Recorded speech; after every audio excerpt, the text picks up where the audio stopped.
Good afternoon, and welcome to Michael and Luca's Excellent Adventure Podcast Part 3. I am very happy to be here today. We are going to talk about a very important subject and topic to me. We're here today to talk about my favorite sports athletes and who my favorite sport athlete was who played, and my favorite sport athlete who is currently in the league right now. I'm very into NFL football, and I remember certain players that played in the NFL football league when I was in elementary school, and I remember watching them also in middle school. And those were absolutely great memories for me.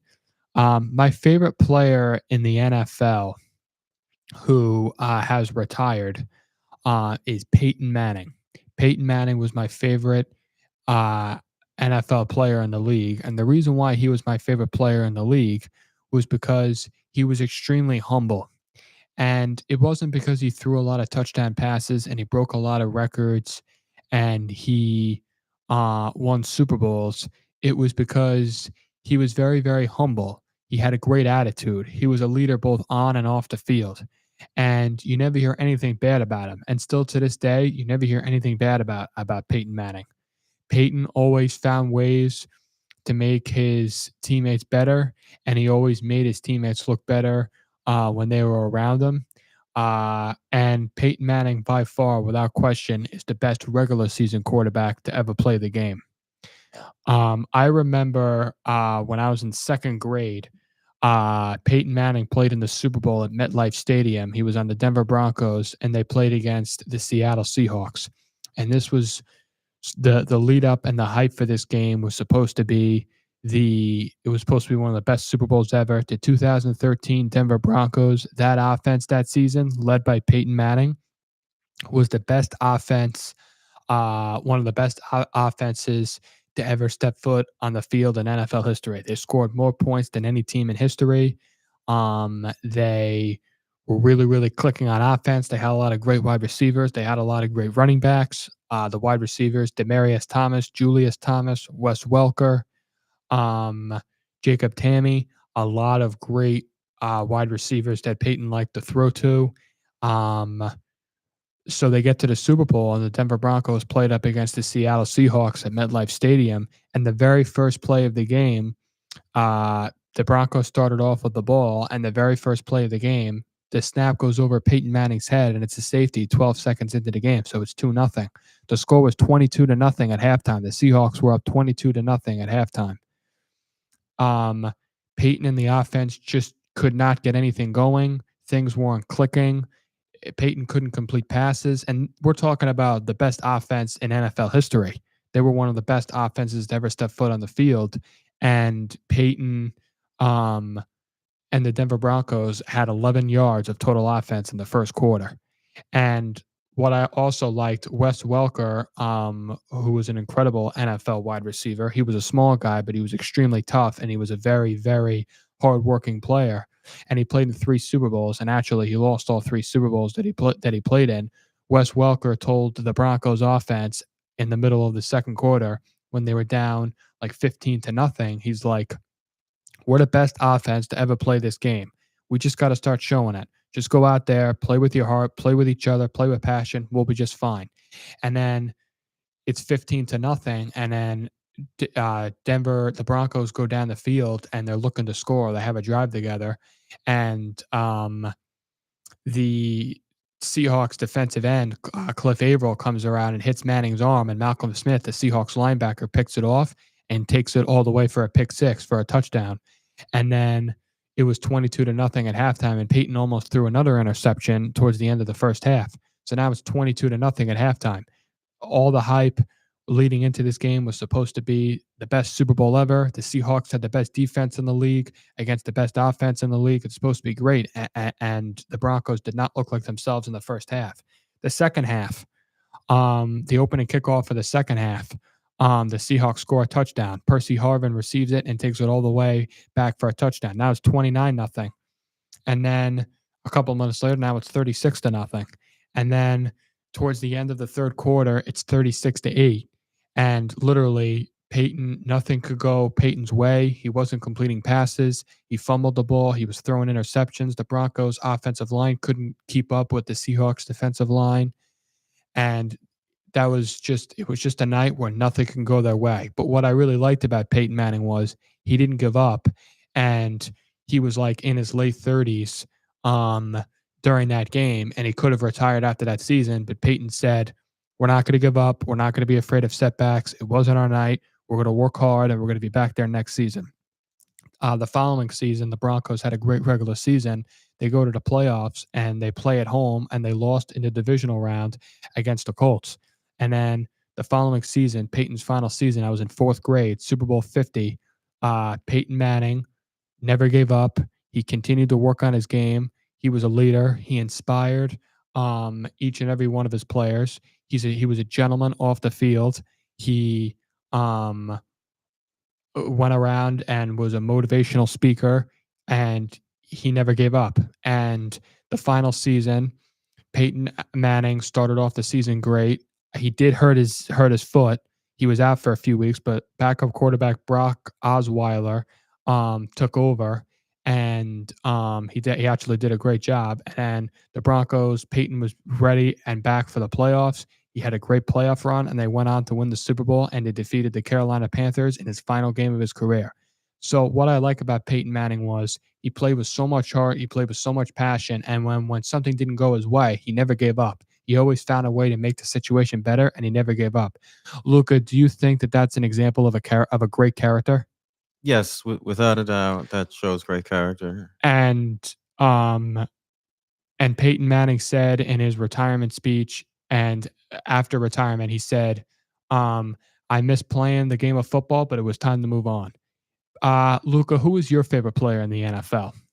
Yes, so my favorite player in the NFL is it's actually two, and it's current players. The current Giants rookies, Jackson Dart and Cam Scatterbo. Uh, they're my favorite because they're both rookies this season and they both have like great chemistry together, and it's like they really have so much heart and they like do all they can from their part to give the Giants wins.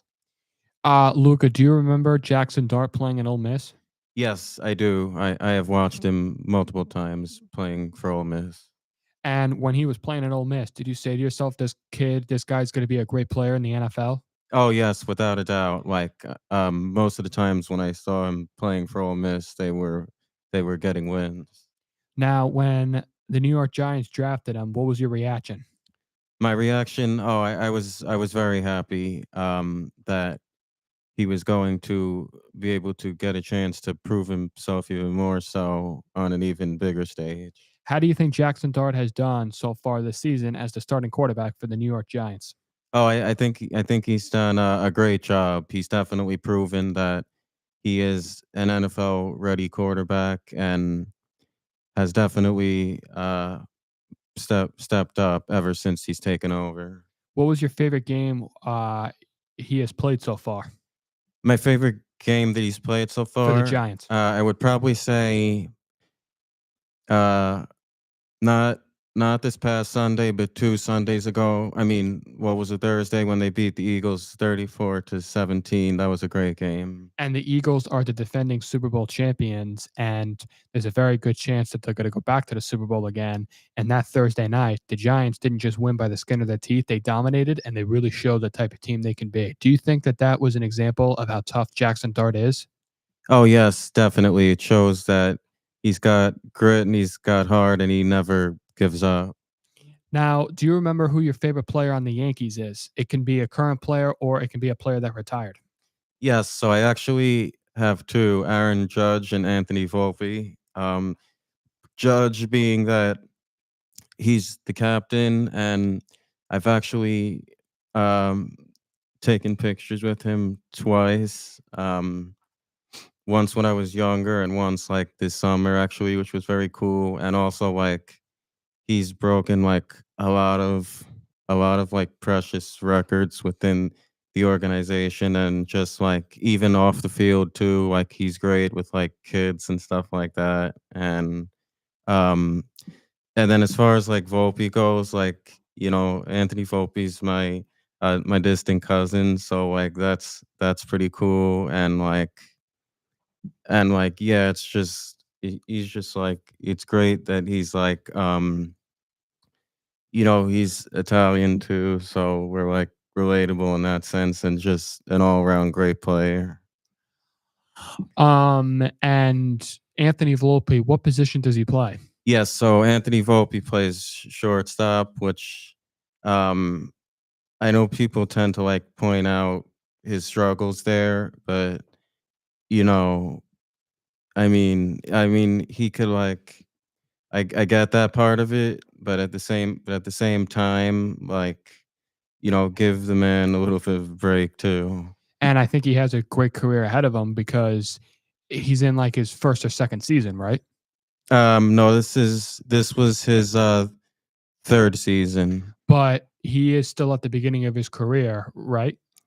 Yes, he is still at the beginning of his career, and he also his first season, he also won a Gold Glove for the best defensive shortstop, which is pretty big.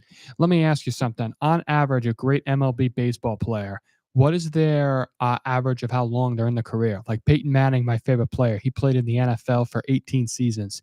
Tom Brady played in the NFL for over 20 seasons.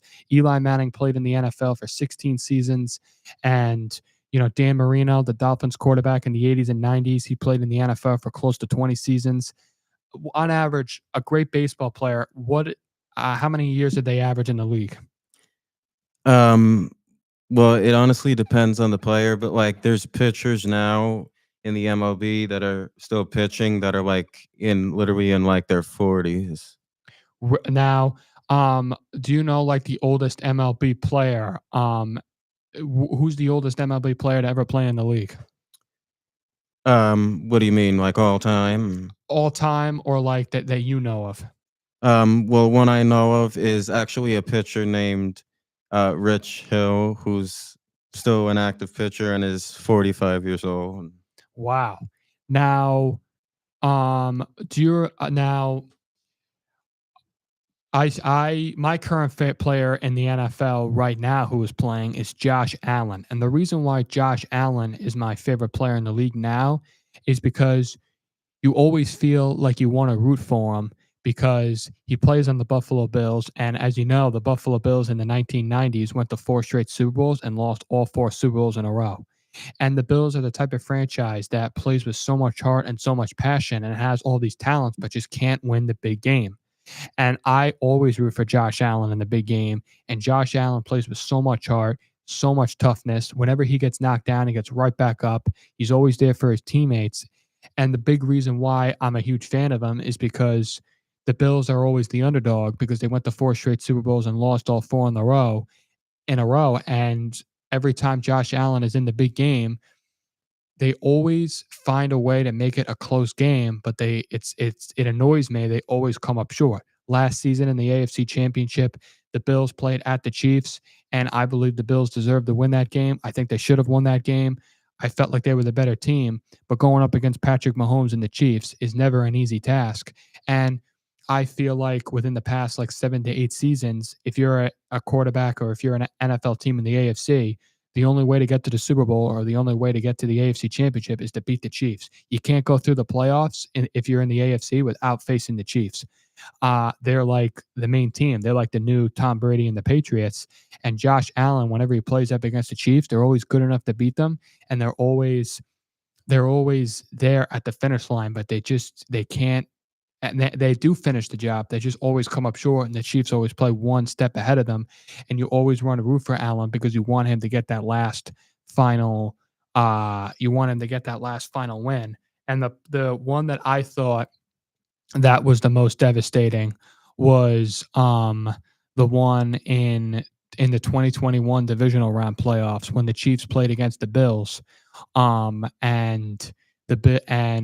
the Bills, it was back and forth the entire fourth quarter, and I believe it was tied at it was tied yeah, it was 36-33. The Bills were winning. The Bills scored with 13 seconds left, and Mahomes gets the ball back with 13 seconds, and it was just Mahomes magic. And I said to myself, I was in my den at my house, and I really said to myself, Buffalo's going to win this game.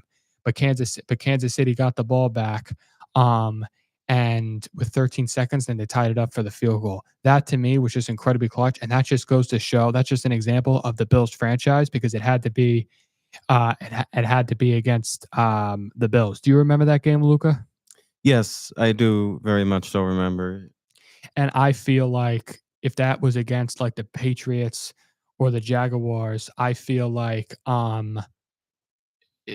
maybe the Jaguars or the Patriots would win, but of course it had to be against the Bills. We'll be right back. We'll be right back next with the Michael and Luca podcast adventure. We'll be right back after a quick break. Thank you.